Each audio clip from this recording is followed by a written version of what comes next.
Air hostess, pilot కావాలి అన్నదే మీ కల? అయితే ఏరో ఫాల్కన్స్ ఏవియేషన్ అకాడమీ అడ్మిషన్స్ కోసం డిస్ప్లేలో కనిపిస్తున్న నంబర్స్ కి కాంటాక్ట్ చేయండి. నమస్కారం విజయబాబు గారు. నమస్తే. కూటమి ప్రభుత్వానికి సంబంధించి కూటమి ప్రభుత్వం ఏర్పడటానికి ప్రధాన కారణం పవన్ కళ్యాణ్ అనే ఒక వ్యక్తి కూటమిని తీసుకురావటానికి, దానికి సంబంధించి టీడీపీని కలుపుకొని తద్వారా బీజేపీని కూడా తీసుకొచ్చి కూటమిని నిలబెట్టాడు అని చెప్పి మాట్లాడుకుంటున్న పరిస్థితి. ఎవరైతే మీరు కాపులకు సంబంధించి మీరు చూసుకున్నట్టయితే రంగా గారితో కూడా మీరు కలిసి పనిచేశారు. మీరంతా విజయవాడకి సంబంధించి ఎన్నో అంటే యునైటెడ్ ఇండిపెండెన్స్ దగ్గర నుంచి కూడా మీరు విద్యార్థి పోరాటాల్లో కూడా బయటకొచ్చారు. కాపు యువత అంతా పవన్ కళ్యాణ్‌లో రంగాను చూసుకుంటుందని చెప్పి కూడా కొంతమంది జన సైనికులు మాట్లాడుతున్న పరిస్థితి. ఏకీభవిస్తారా మీరు? ఒక దశలో నేను కూడా అలాగే అనుకున్నా. ఆ! కానీ ఆయన్ని దగ్గర నుంచి చూసిన తర్వాత ఆ! ఎందుకంటే ఇద్దరిని నేను దగ్గర నుంచి చూసినోడిని. అవును. అయితే ఈయన్ని కంటే కూడా నాకు చిరంజీవి గారితో నాకు ఎక్కువ అనుబంధం ఉంది. అనుబంధం ఉంది. హ్మ్. ఆయన్ని ఈ రోజుకి కూడా నేను గౌరవిస్తాను, అభిమానిస్తాను. హ్మ్. అందులో ఏమీ ఇది లేదు. అట్లా అనుకున్నా నేను కూడా. కానీ అందులో నేను పూర్తిగా హ్మ్. డిఫర్ అవుతాను. డిఫర్ అవుతారు. తర్వాత ఎందుకండి? ఏంటంటే వాట్ ఈజ్ రంగా గారు? అంటే రంగా గారు కొన్ని వాయిస్ మనం విన్నట్టయితే ఆయన కాపునాడులో మనం ఎవరి దయాదాక్షిణ్యాల మీద బతకనవసరం లేదు. మన కాళ్ళ మీద మనం నిలబడుతున్నాము. మనం ముందుకెళ్ళాలి అని చెప్పి దానికి సంబంధించి కాపు యూత్ అంతా దానికి సంబంధించి ఆ రీల్స్ కూడా చాలా ఉంటది. అట్లాగే పవన్ కళ్యాణ్‌కి సంబంధించి కూడా ఒక అడ్మైర్ చేస్తున్న పరిస్థితి ఉంది. అంటే ఎందుకు మనం మీరలా చూడలేకపోతున్నారంటే ఏం చెప్తారు మీరు? అదే ఆఫ్‌కోర్స్ తనకి కావాల్సినంత అడ్మిరేషన్ ఉంది. హ్మ్. మాస్ ఫాలోయింగ్ ఉంది. యూత్ ఫాలోయింగ్ ఉంది. అందులో నేనేమి హ్మ్. కాదంటలేదు. కాకపోతే ఏంటంటే బట్ ఈయన రంగా గారి వ్యవహారం ఎంటైర్‌లీ డిఫరెంట్ అండి. ఎందుకంటే తను ఒక కాపుల కోసమని కాదు. హ్మ్. ఇప్పుడు నేను చెప్తున్నట్టుగా డౌన్ ట్రాడన్ పీపుల్ కోసం అహరహం హ్మ్. పనిచేసిన వ్యక్తి. ఓకే. అసలు తను చనిపోయిన నేపథ్యం కూడా అదే కదా! అవును. వాళ్ళ కోసం వీళ్ళ పట్టాల కోసమే ఆయన కూర్చున్నాడు. ఆ గిరిపురం అనేటువంటి దాంట్లో ఎక్కువగా ఎస్సీలు, ఎస్టీలే ఉంటారు. హ్మ్. వాళ్ళంతా కూడా వాళ్ళ కోసం అని చెప్పని తను నిరంతరం ఈ ప్రభుత్వం వెంటాడుతూ ఉంటే తనకి బాగా తెలుసు తన పరిస్థితి. తెలిసినప్పుడు కొంతమంది సలహా ఇచ్చారు కూడా.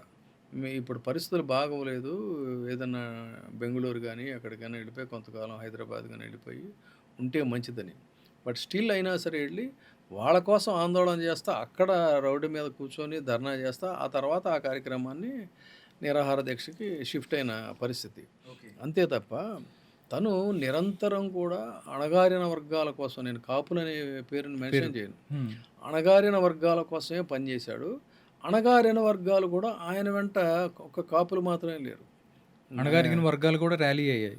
చాలామంది ఒకళ్ళు హ్మ్. కాదు ఉన్నారు. కాబట్టి ఇప్పుడు ఎన్ని సంవత్సరాలు అయిందండి, ఎన్ని దశాబ్దాలు అయింది అయినా ఒక గాని ఆయన మనిషి. గురించి మనం మరి మాట్లాడుకుంటున్నాం. వాళ్ళ మనుషులు అంటే ఆ జెన్యూనిటీ, సిన్సియారిటీ అనేది కనుక ఉంటే హ్మ్. అలా ఉంటుంది. తర్వాత ఇంకోటి ఏంటంటే భావసారూప్యం అనేది ఒకటి ఉంటుంది. హ్మ్. ఆ భావసారూప్యం ఉన్న పార్టీ వ్యక్తులు మాత్రమే కలవగలుగుతారు.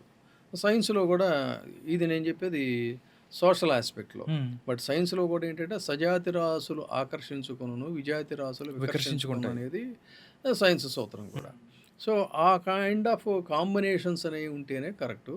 ఆ కాంబినేషన్ కరెక్ట్ కాదనే దీంట్లోనే నేను డిఫర్ అయ్యాను నేను. ఓకే. ఎందుకంటే దశాబ్దాల కాలంగా ఆంధ్రప్రదేశ్ రాజకీయాలు ఆ విధంగానే నడిచాయి. హ్మ్. అయితే maybe it is an experiment.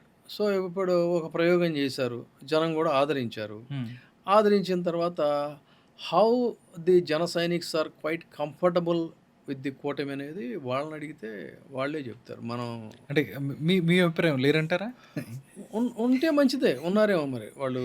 హ్మ్. ఎందుకంటే నేను ఈ మధ్య ఆయన ఎవరో బొలిశెట్టి సత్య, హ్మ్. హ్మ్. ఇలాంటి వాళ్ళు కొంతమంది స్టేట్మెంట్స్ చూస్తున్నాం. కొన్ని చోట్ల జన సైనికుల యొక్క హ్మ్. ఘర్షణ అన్నా కానీ సంఘర్షణ చూస్తున్నాం. ఓకే. ఇవన్నీ చూస్తున్నప్పుడు కాలం నిర్ణయిస్తుంది. Okay. Let us wait and see. 2000 ఇప్పుడు మీకు హ్మ్. ఇదేం పెద్ద ఘన విజయం అని నేనైతే అనుకోవట్లేదండి. సరే. ఇప్పుడు వాళ్ళు హ్మ్. జగన్మోహన్ రెడ్డి 11 సీట్లకి పరిమితం అయిపోయి ఉండొచ్చు. వీళ్ళు అనూహ్యంగా 165 లేకపోతే ఇంకా అంతకు మించిన దీంట్లోనో వీళ్ళు విక్టరీ సాధించి ఉండొచ్చు. హ్మ్. కానీ నేను ఒక ఎగ్జాంపుల్ చెబుతా. హ్మ్.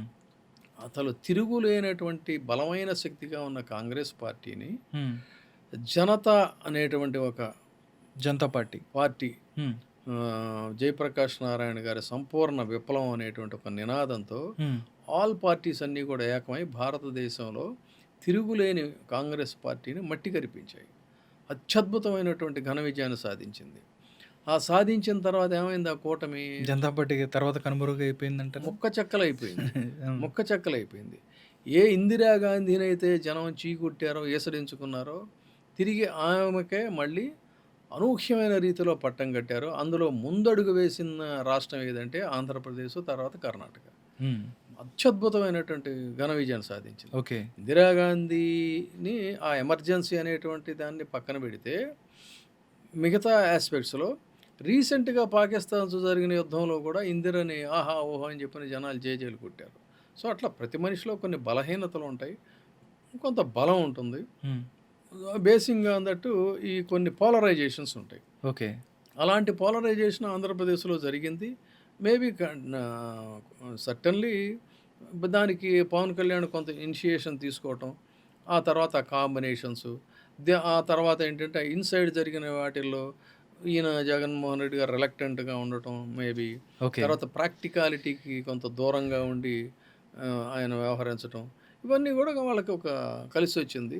కాబట్టి 15 సంవత్సరాలు ఇలాగే ఉంటది పరిస్థితి. 20 సంవత్సరాలు మేము ఇలాగే ఉంటాం. వైసీపీ భూస్థాపితం అయిపోయిందనేది ప్రజాస్వామ్యంలో ఇలాంటి స్టేట్మెంట్స్‌కి ఎక్కడా కూడా తావులేదు. తావులేదు. సార్, ఎందుకంటే 2019కి సంబంధించి 2 చోట్ల ఓడిపోయిన వ్యక్తి. జన సైనిక్స్ ఎవరైతే ఉన్నారో మీరు వాళ్ళు చెప్తున్నారు. 2 చోట్ల ఓడించారు. కావాలని ఓడించారు. 100 కోట్లాది రూపాయలు పెట్టి ఆయన్ని ఓడించారు. కుటుంబాన్ని తిట్టారు, తల్లిని తిట్టారు, వీళ్ళందరిని తిట్టిచ్చింది వైసీపీ. అయినా గానీ ఆయన మళ్ళీ ఒక పడిలేచిన కెరటంలా బయటకొచ్చాడు. పైకొచ్చి కూటమిని నిలబెట్టాడు. దాంతో పాటు అంతకన్నా నరేంద్ర మోడీ లాంటి పెద్ద వ్యక్తి కూడా పవన్ అయ్యే, ఆంధీయే అట్లాగా వీళ్ళందరికి కూడా ఇయన్నీ చూసినా గానీ ఇంతమంది దేశమంతా పొగుడుతున్న విజయబాబు గారు ఎందుకు మీరు ఆ క్రెడిట్‌ని పవన్ కళ్యాణ్‌కి ఇవ్వటానికి సంకోచిస్తున్నారంటే ఏం చెప్తారు? అసలు నేను అసలు వాట్ ఐ యామ్ సార్ ఎందుకంటే సార్ మీరు కాదు. ఎందుకంటే ఐ మీరు యామ్ కూడా నథింగ్. అంతకుముందు ట్రావెల్ అయ్యారు మీరు. కాదు కాదు. I am nothing. ఇప్పుడు అయ్యో! సార్. హ్మ్. డెఫినెట్‌గా హ్మ్. సర్టన్లీ నేను అదే చెప్తున్నా. హ్మ్. ఇప్పుడు ఆ కూటమిలో తను ఇనిషియేటివ్ తీసుకోవటం, తను గెలవటం అనేది ఖచ్చితంగా ఆ టైమ్లీ డెసిషన్ తీసుకోవటం అనేది ఓకే. ఒక స్ట్రాటజీ. ఆ స్ట్రాటజీ ఫుల్‌ఫిల్ చేయగలిగినటువంటి స్థితి, ఆ స్థాయికి వెళ్ళడం అనేది ఖచ్చితంగా మనం అందులో అభినందించాల్సిందే. అభినందించాల్సిందే. దాన్నేమి ఆ! There is no second thought at all. Okay. తన ఐడియాలజీతో నేను కలవకపోవచ్చు కానీ, okay. But what he has achieved, hmm. What is his victory, okay. Absolutely we will appreciate. అయితే తల్లిని తిట్టారన్నారే, అవునండి. ఆయన తల్లిని తిట్టినంది లోకేష్ అనేది మాత్రం నాకు బాగా గుర్తుంది. ఓకే. మిగతా అంటే వాడు విషయాలు నాకు జన సైనిక్స్ గుర్తులేదు. వీళ్ళందరూ కూడా మరి పోసానితో హౌ హీ తిట్టిచ్చారు. వాజ్ కాంప్రమైజ్డ్ అనేది ఐ డోంట్ నో. సో చెప్తున్నా, అంటే ఒక ఎగ్జాంపుల్గా చెబుతున్నా. సార్. హ్మ్. అదైతే నాకు బాగా గుర్తుంది నాకు. ఓకే. గుర్తున్నప్పుడు కూడా చాలా ఇది బ్యాడ్ టెండెన్సీ ఏంటిది అని చెప్పి అంత పెద్ద ఆమెను పట్టుకొని హ్మ్. అని నేను చాలా హర్ట్ హర్ట్ అయ్యాను. అయ్యారు.